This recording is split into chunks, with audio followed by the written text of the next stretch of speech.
Good morning guys, bali ang gagawin ko ngayon ay maglalak ako ng debit card ko.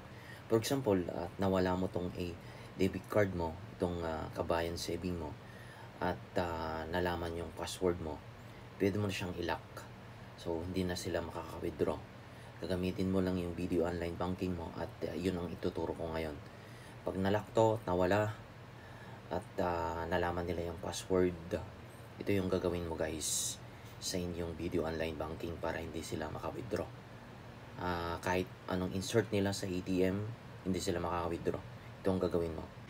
Sa una mong gagawin ay i-open mo yung video online banking mo. Gamitin mo yung user ID at sa yung password. Pag nakalimutan mo na yung ano mo dito, password mo, hindi mo siya mailalak yung ano mo, debit card mo. Kailangan mong ano dito, kailangan mo ding tinatype ko yung password ko dito.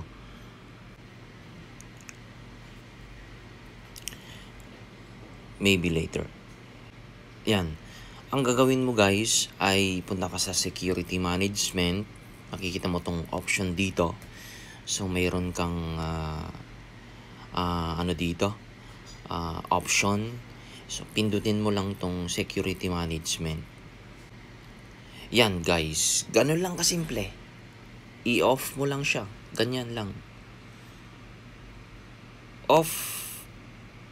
Makikita mo itong lock may be not be used at any make sure purchase post or card terminal to make online purchase.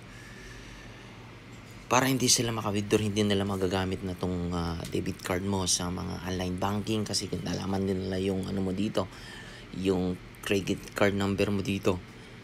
At okay, i-off mo lang siya. Yan, naka-off na yan.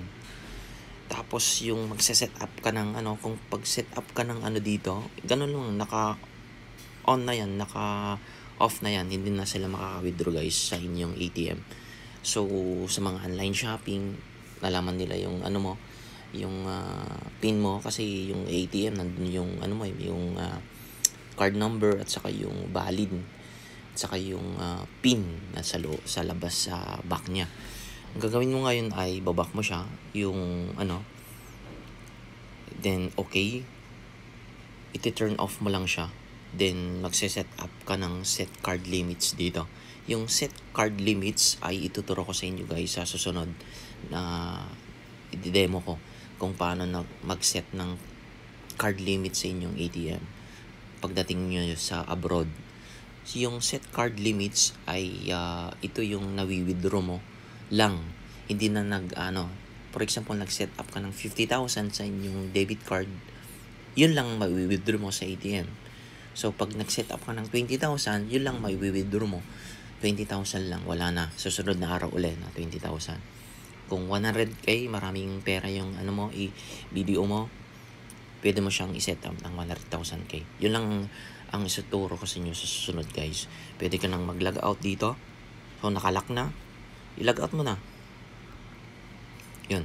Ganun lang kasimple guys. Yung pag turn on ng debit card or na-lock yung ATM mo para hindi sila maka-withdraw sa inyong ATM card. Salamat guys. Thank you.